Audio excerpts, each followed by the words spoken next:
We are live with Chelsea Stecker. Chelsea, how is your morning going?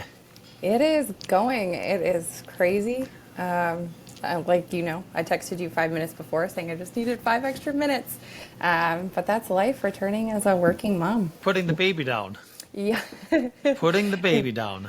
Yeah. The second you think you're in control, your kids are there to check you and tell you, no, that's not the plan. Even if you do the mom math, Babe, right? babe, babies don't care about the podcast schedule. They've got their own time schedule. I know, and my mom math is like, okay, if we had this, we're recording 8 a.m. on Friday, then I need to be ready by 7:30, right? Just to have that buffer. And even with that buffer, there's just, surprises that happen. But we're here, and we're doing it. Nice, nice. Now, I've been starting out, since you've been gone, I've been starting out some of these podcasts with a Riverside Mobile pre-made. That I'm famous for. Let's see if this actually works its way in. For some reason, customers more people watch the podcast when I put this in. Isn't that weird? How we get more viewers when I have that in the beginning. People like the shininess apparently.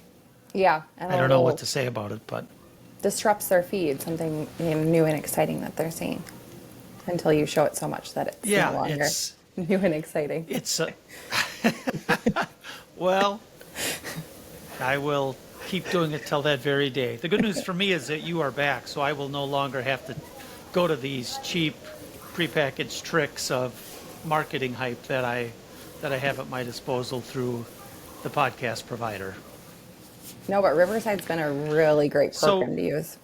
So that's our little shameless plug. Oh, so much better, so much better than the last one. I won't name the last one we were using, but the stability, and I say that in today I'm having a little bit of glitchy feeds, but the way it'll work, it'll come out fine when we're actually when we get the feedback and it gets into production. But it's been so much more stable for me and for my guests. Riverside has been great. Highly recommended. Again, we're not sponsored. So but let's if you want talk. to sponsor us. Just kidding. Well, they should be sponsoring us. So let's talk about LinkedIn. There's people that are still on LinkedIn. My son, who is a data scientist at United Health Group, said, "Hey, is it still worth my time to be on LinkedIn? It seems like people are just trying to sell me stuff the whole time that I'm there." And I told him, yes, you should still be on LinkedIn. As a marketing person, what's your take on that? Yeah, and you had mentioned even to me earlier, Kelly, that you feel it's kind of like salesy, spamsy. And I think that is just a testament to how people are using it wrong.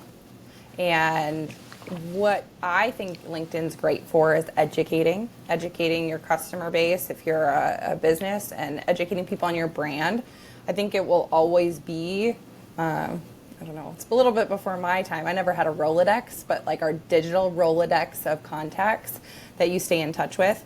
And then people are using it, honestly, kind of like social media, just to kill some time, like a time waster as they're scrolling through.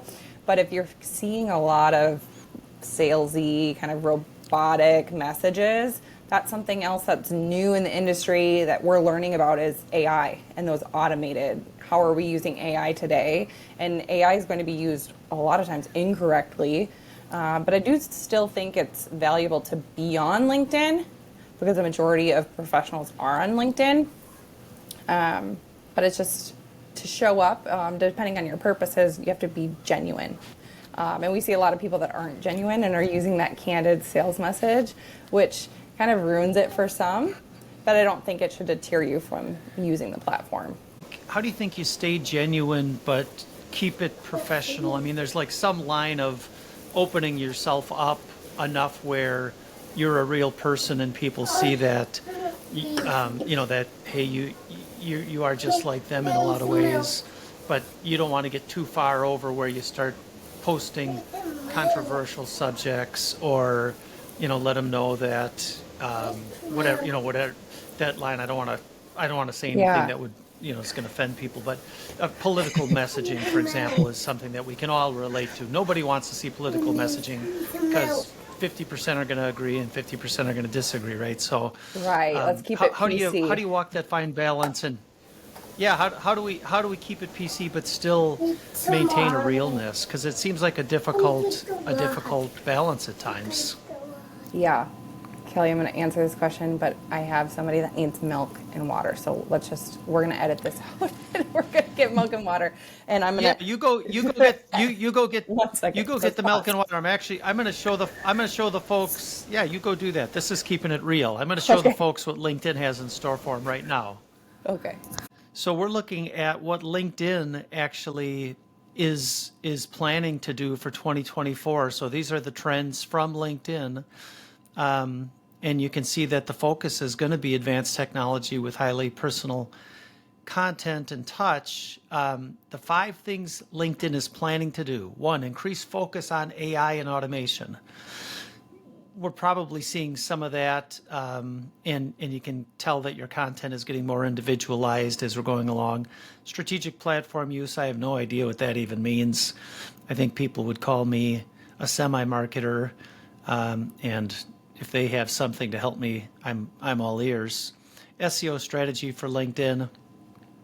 The search engine is going to continue to be updated, upgraded so that your own content reaches the right people. And I'm assuming that means that if you're a person looking for a job and you are a senior project manager or product manager, you're going to have more direct feeds that end up going to the people that are looking for, product or project managers. And so hopefully if they can figure out how to do that well, it can lead for more opportunity for people on LinkedIn. They do talk about number 4, conversational based marketing, account based marketing. This gets to the whole, how much do they understand you, the data around what you post, and they're going to use that, and hopefully what we receive in our feeds will become more and more direct to us. I actually worry about this one because I don't only want to see what I know. I want to see what I don't know. I want to see different businesses, different opinions, people, for example, nonprofits. They're in my feed. I'll get information about what good work nonprofits are doing. Doesn't necessarily impact me from a business perspective, but I like to see what people are doing. I like to hear about women-owned businesses and women in leadership positions, and so I hope they can strike a good balance between making my content, relevant to me, but also making sure that we broaden people's horizons a little bit. And then finally, in number 5, they talk about the need for authenticity, which Chelsea was just talking about. I find it kind of strange how they're saying, we're going to a little bit try to avoid AI generated content because there's more growing demand for 100% authentic human interaction and content, I'm assuming, implied with that. But their number one, if you remember back to the number 1 item they're working on, it's going to be integrating AI into the content. So they want 100% authentic, human, and AI. Not sure where that's all going to lead. But anyway, those are the top 5 things that the folks at LinkedIn say they're going to do in 2024. Do you agree with some of those? I know you caught just the back end of that, but does all that make sense to you, Chelsea? Yeah. I did just catch the back end of that, but it makes sense. I think everyone's just trying to figure out how we're going to use AI effectively. And I think I've read similar articles from LinkedIn that just improving their search. I think Google has the world standard for search and search engine optimization. So when it comes to what LinkedIn's trying to do, LinkedIn have their Sure. own monetization goals. So you'll see a push for them with more ads, things like that. But I think to keep your feed relevant, the AI that they're going to incorporate is what you're interacting with. So are you searching for those nonprofits, or you're likely Kelly yourself, already connected to folks that are part of those nonprofits, and how much time you spend, what pauses you on your scroll. And I said something about Google, and now my Google Home is talking to me, so hopefully that doesn't catch up, if you can hear that. Well, this has been an exciting podcast for a number of reasons. We've got you back. Welcome back. It's Thank great to you. have you. I've used the screen share technology. I'm not sure if it actually will end up in the final product, but hopefully it will. First time I tried to use that. And then for you, you're back and running, and you'll take care of all the production and all the details with trying to make sure the right people see this content. So welcome back, Chelsea. Thank you. Glad to be back, Kelly. And for everyone else out there, you are watching the vodcast.